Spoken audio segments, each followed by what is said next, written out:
नमस्कार, VIP news में आपका बहुत बहुत स्वागत है। आपके साथ मैं हूं पल्लवी परिहार और शुरुआत करेंगे खबरों की। देश भर के साथ बस्तर में भी अनंत चतुर्दशी का पर्व बड़े ही धूमधाम से मनाया गया।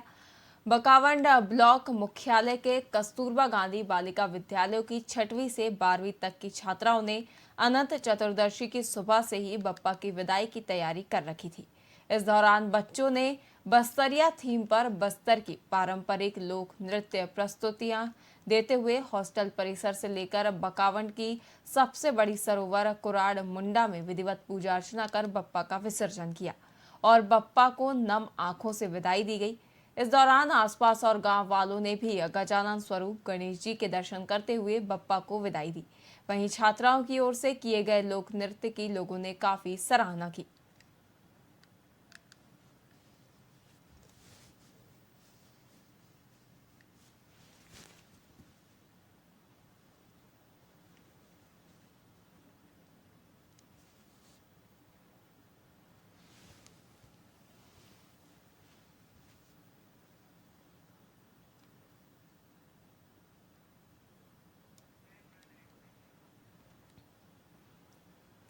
खबर गरियाबंद जिले से है, जहां स्थानीय जनप्रतिनिधि की मिलीभगत के चलते खुलेआम रेत माफिया नदी की खुदाई करने में लगे हुए हैं। वहीं जिला प्रशासन की बात करें तो कार्रवाई की नाम पर खाना पूर्ति की जा रही है। बता दें कि पूरा मामला फिंगेश्वर ब्लॉक से लगे ग्राम लचकेरा में रेत माफिया खुलेआम नदी की सीना छल्ली कर रेत का कारोबार कर रहे हैं। साथ ही रेत माफियाओं के खिलाफ अब तक जिला प्रशासन ने कोई भी ठोस कदम नहीं उठाए हैं। दरअसल विधायक और मंत्रियों के हाथ होने से माफियाओं का राज गरियाबंद में खुलेआम देखने को मिल रहा है। भ्रष्टाचार चल रहा है, बुरी तरह से भ्रष्टाचार का जो है वो बोलबाला है ऊपर से लेकर नीचे तक। और यहाँ पर जो लाखों ये भाजपा के जो प्रधानमंत्री वहाँ से लेकर नीचे तक लोग जो है प्रधानमंत्री ग्रामीण सड़क योजना की बात करते हैं, और ग्रामीण सड़क योजना जो है पूरी जर्जर हो रही है। जो रोड अवैध जो ये रेत का जो कारोबार चल रहा है, इससे पूरा की पूरा जो है अवैध कारोबार चलने के कारण पूरी रोडें खत्म हो रही हैं। अवैध कारोबार चल रहा है, इस पर कोई रोक नहीं है, कोई रोकने वाला नहीं है, कोई इसको कोई देख नहीं रहा है। तो निश्चित रूप से बहुत ही गंभीर बात है, तत्काल इस पर रोक होना चाहिए। ये हमारा प्रशासन से जनप्रतिनिधि जो है भाजपा के, उनसे ये मांग है। बस्तर संभाग मुख्यालय जगदलपुर के सिरासार भवन में ऐतिहासिक विश्व प्रसिद्ध बस्तर दशहरा पर्व की दूसरी बड़ी रस्म डेरी गड़ई की अदायगी की गई। बता दें कि रियासत काल से चली आ रही इस रस्म में परंपरानुसार डेरी गड़ई के लिए सरई पेड़ की 2 टहनियां लगाई जाती हैं, जिसके बाद दोनों टहनियों की पूजा अर्चना कर एक गड्ढा खोदा गया और उसमें अंडा और जीवित मछलियां डाली गई। वहीं इसके बाद टहनियों को गाड़ कर रस्म को पूरा किया गया। साथ ही दंतेश्वरी माता से विश्व प्रसिद्ध दशहरा रथ के निर्माण की प्रक्रिया को शुरू करने की इजाजत ली गई।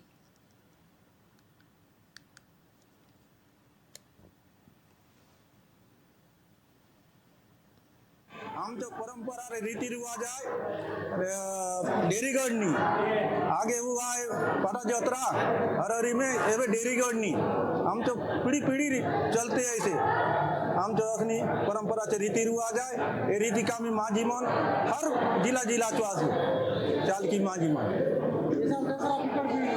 ये अब भीड़ मनाता रहा कार्यक्रम हुआ है। आज से जो रथ बनने का सारे काम चालू हो जाएगा। सो पहले फर्स्ट कार्यक्रम हो गया, सेकंड वाला आज है। इसके बाद यहाँ से रथ बनने का पूरा काम चालू है। दसरा जो है रियासत का समय से जो परंपरा चले आ रहा है, पाटा जाता शुरू होता है दसरा का 25 दिन का। आज जो दूसरा रस्म है जड़ी गड़ाई का, तो शुभ मुहूर्त में पूर्व दिशा उत्तर दिशा में जड़ी गड़ाया जाता है। जो शुभ मुहूर्त जड़ी गाने के बाद यहाँ से जो रथ लकड़ी लाने का और रथ बनाने का प्रारंभ किया जाएगा, जिसके अनुसार रियासत का समय जो परंपरा चलते आ रहा है, जो आप मंदिर पर साफ सफाई और लिपाई पोताई चालू हो जाएगा। और मंदिर को जो जिस तरह का सजाने का जो परंपरा है रियासत का समय से, तो जड़ी गड़ाई के बाद यहाँ से कार्यक्रम चालू हो जाता है। हम तो परम कांग्रेस प्रदेश प्रभारी 2 दिवसीय प्रवास पर रायपुर पहुंचे। इस दौरान उन्होंने कांग्रेस की महत्वपूर्ण बैठक ली। वहीं उन्होंने कई विषयों पर चर्चा भी की और रायपुर दक्षिण उपचुनाव को लेकर रणनीति बनाई। साथ ही उन्होंने कहा कि भाजपा की सरकार को 9 साल हो गए हैं, लेकिन देश भर में बीजेपी का क्रम लगातार गिरता जा रहा है और कांग्रेस का नेतृत्व एकजुट है।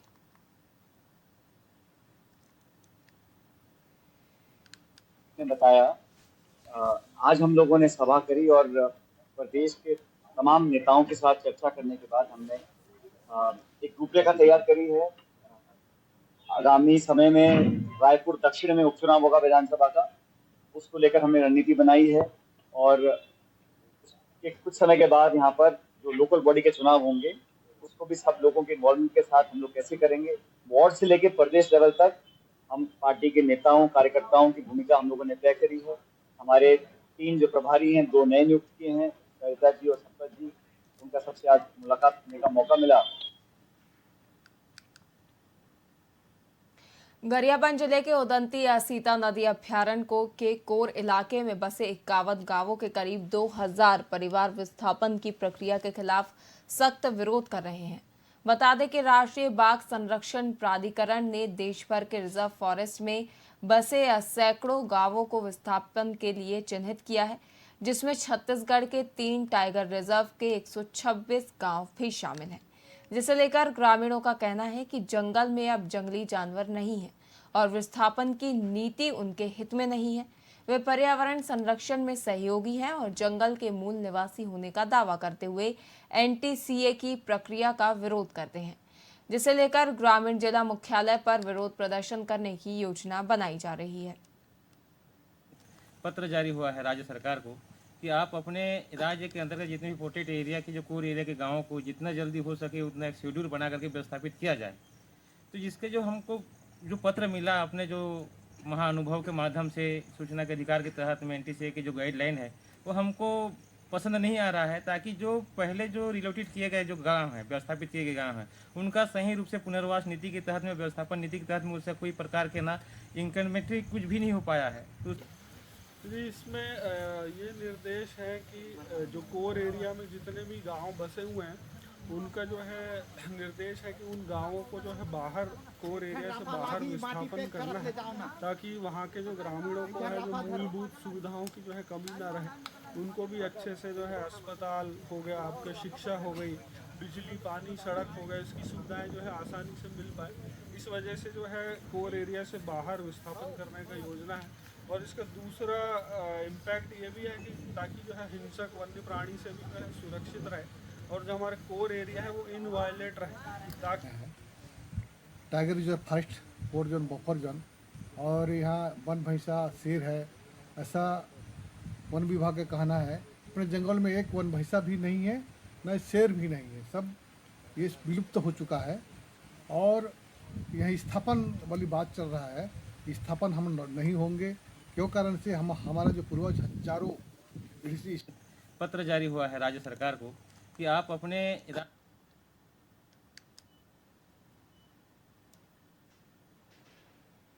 राजनांदगांव के कवर्धा स्थित पीजी कॉलेज में सांसद संतोष पांडे ने विकसित भारत मोदी जी की संकल्पना थीम पर आधारित एक फोटो प्रदर्शनी का विधिवत शुभारंभ किया।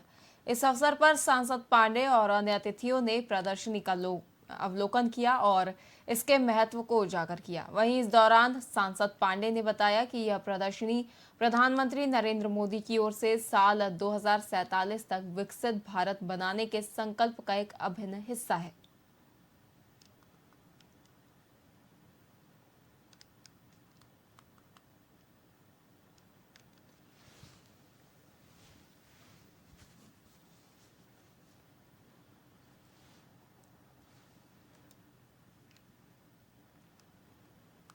जगदलपुर पुलिस ने अवैध शराब तस्करों के खिलाफ बड़ी कार्रवाई करते हुए सैकड़ों का पेटी शराब बरामद की है और आरोपियों को गिरफ्तार कर जेल भेज दिया है। बता दें कि आरोपियों के खिलाफ पहले से ही मुकदमा दर्ज था, जिसके चलते अब आगामी कार्रवाई जारी है।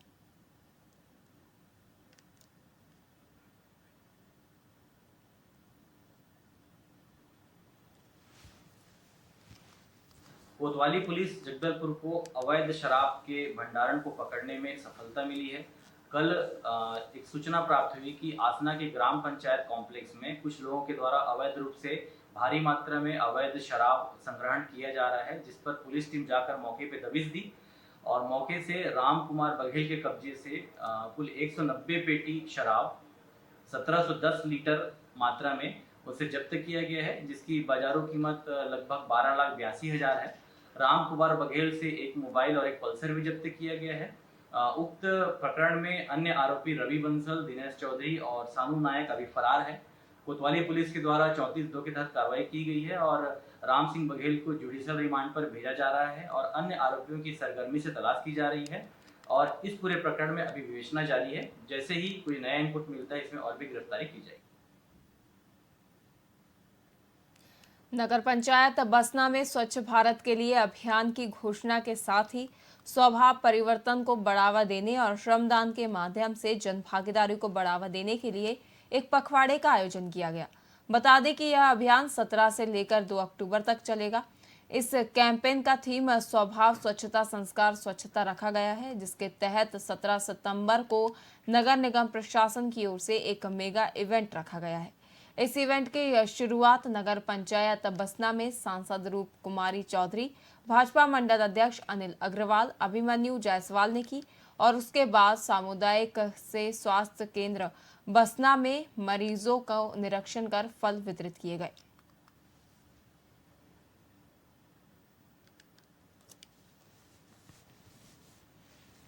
मैं सूरज सिद्धार्थ, मुख्य नगर पालिका अधिकारी, नगर पंचायत बसना। शासन के निर्देशानुसार से प्रत्येक वार्डों में ओबीसी सर्वे कार्य किया जा रहा है और जो हमारे अंतिम स्टेज पर अभी आने वाले हैं, सर्वे लगभग 80-90% हमारा पूर्ण हो चुका है।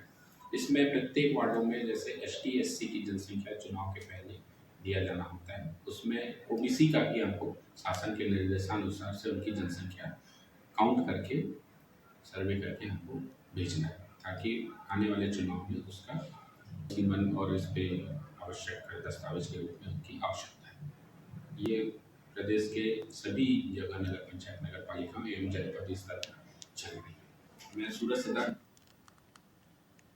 अनंत चतुर्दशी के पर्व पर गौरेला पेंड्रा मरवाही जिले में श्रद्धा और उत्साह के साथ गणेश की प्रतिमाओं का विसर्जन किया गया। इस अवसर पर शहर और गांवों में भक्त ने भगवान गणेश की शोभा यात्राओं का आयोजन किया और पेंड्रा में दुर्गा सरोवर, कोटमी में सोन नदी, बस्ती के छपरा टोला सरोवर सहित विभिन्न स्थानों पर प्रतिमाओं का विसर्जन किया गया। वहीं शोभा यात्रा के दौरान भक्त गणेश की जयकारे और भजन कीर्तन गाते हुए चले। इस दौरान गणपति बप्पा मोरिया की गूंज से पूरा वातावरण भक्तिमय हो गया।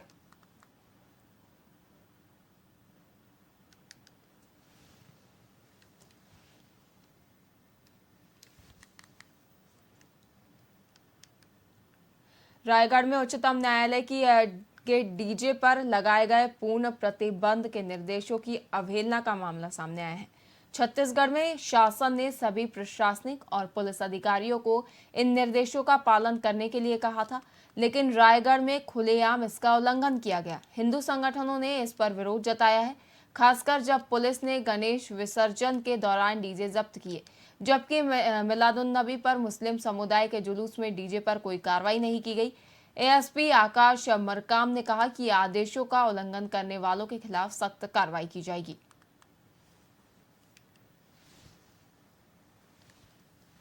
राजेंद्र दास, लाइट साउंड मालिक संघ के अध्यक्ष। हमारा विरोध है, परसों के दिन यहाँ मीटिंग रखा गया था प्रशासन द्वारा। 9:20 में प्रशासन ने अपने को इंटीमेशन दी है और 10 बजे का समय रखे थे। उस कम समय में हम लोग पहुँचे, कम लोग, और वहाँ बताया गया कि गाड़ी के ऊपर में अगर साउंड बॉक्स रहता है, उस गाड़ी को भी और साथ में साउंड बॉक्स और मालिक को भी हम लोग राजसात करेंगे। ये बात हुई थी वहाँ मीटिंग में। लेकिन कल पता चला 4 जगह 5 जगह विसर्जन हो रहा था। इंटीमेशन देने के बावजूद भी SDM साहब ने कहा कि ये जो प्रोग्राम हो रहा है चक्रधर समारोह शासकीय प्रोग्राम है, 15 तारीख और 16 तारीख को मुझे आवश्यक कार्य में रहना पड़ेगा। कराया गया था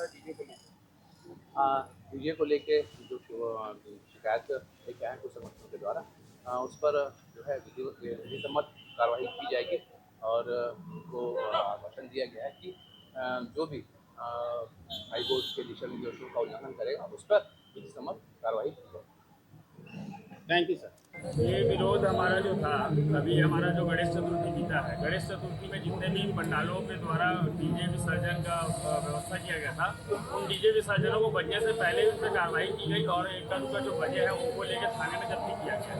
पर वहीं दूसरी तरफ आज दूसरे धर्म का जो त्यौहार है उस पर डीजे बजा रहे हैं, गाने बजा रहे हैं, अभी आप सुन भी रहे हैं, इतना साउंड हो रहा है, इस पर पुलिस प्रशासन कोई कार्रवाई नहीं कर रही, ना SDM साहब कोई कार्रवाई नहीं कर रहे।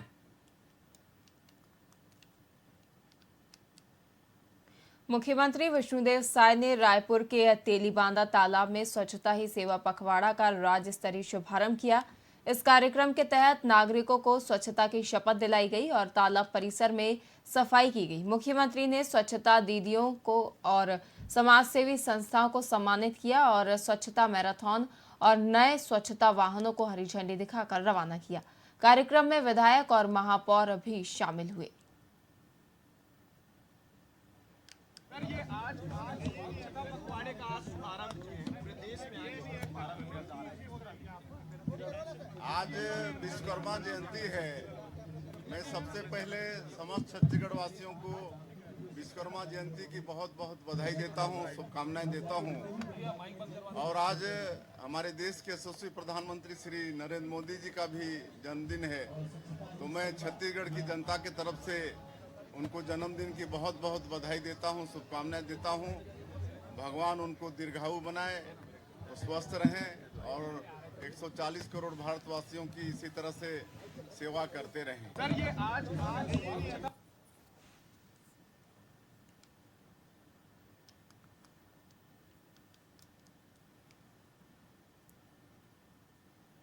रायपुर में देश भर के 4 लाख और छत्तीसगढ़ के 23,000 से ज्यादा लोगों को उनके घर मिल रहे हैं। इस अवसर पर मुख्यमंत्री अरुण साव ने सभी लाभार्थियों को बधाई दी और प्रधानमंत्री मोदी का आभार व्यक्त किया। यह कदम गरीबों के लिए एक बड़ी राहत साबित होगी। राम राम, जय जोहार। आज देश के यशस्वी प्रधानमंत्री माननीय नरेंद्र मोदी जी प्रधानमंत्री आवास योजना शहरी के देश भर के 4 लाख परिवारों को गृह प्रवेश कराने वाले हैं, जिसमें छत्तीसगढ़ के 68 शहरों के 23,071 हितग्राही शामिल हैं। छत्तीसगढ़ के 23,071 परिवारों को उनके सपने का आशियाना आज मिलने वाला है। देश के प्रधानमंत्री माननीय नरेंद्र मोदी जी आप सबका गृह प्रवेश कराने वाले हैं। मैं आप सभी को बहुत बधाई और शुभकामनाएं देता हूं। प्रधानमंत्री माननीय नरेंद्र मोदी जी को धन्यवाद देता हूं और शुभकामनाएं देता हूं कि इसी तरह लोगों के जीवन को आसान बनाते रहें, लगातार हमारा नेतृत्व करते रहें। आपको बहुत बधाई, शुभकामनाएं। राम राम, जय जोहार, जय छत्तीसगढ़।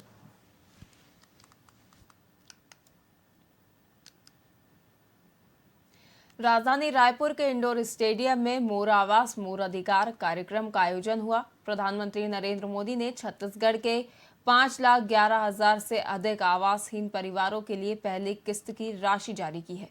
इस अवसर पर मुख्यमंत्री विष्णुदेव साय ने आवास हितग्राहियों का स्वागत किया, उन्हें प्रतीकात्मक चाबी दी और श्रमिकों को सम्मानित किया। मुख्यमंत्री ने सीएम ऐप लॉन्च किया और 23,000 से अधिक शहरी परिवारों को पक्का मकान देने की घोषणा की। ले तो समस्त छत्तीसगढ़ वासियों को विश्वकर्मा जयंती की बहुत बहुत बधाई, शुभकामनाएं। आज हमारे देश के यशस्वी प्रधानमंत्री श्री नरेंद्र मोदी जी का भी जन्म दिवस है। छत्तीसगढ़ की समस्त जनता की तरफ से उनको जन्मदिन की बहुत बहुत बधाई, शुभकामनाएं। भगवान उनको दीर्घायु करें, स्वस्थ रखें और वो पूरे देश के 140 करोड़ लोगों की सेवा करते रहें। आज बड़ा सौभाग्य है छत्तीसगढ़ का कि उन्होंने 8,46,932 प्रधानमंत्री आवास की स्वीकृति दी है, जिसमें से आज 5,11,000 लोगों का प्रथम किस्त उड़ीसा की राजधानी भुवनेश्वर से जारी की है और करीब 2,20,000 लोग, जिसमें 1,96,000 ग्रामीण आवास और करीब 23,000 शहरी आवास जिनका पूरा हो गया है, जिनको आज गृह प्रवेश कराए हैं। इसके लिए छत्तीसगढ़ की तरफ से प्रधानमंत्री जी का बहुत बहुत धन्यवाद, बहुत बहुत उनका आभार। पहले तो समस्त छत्तीसगढ़ वासियों को भी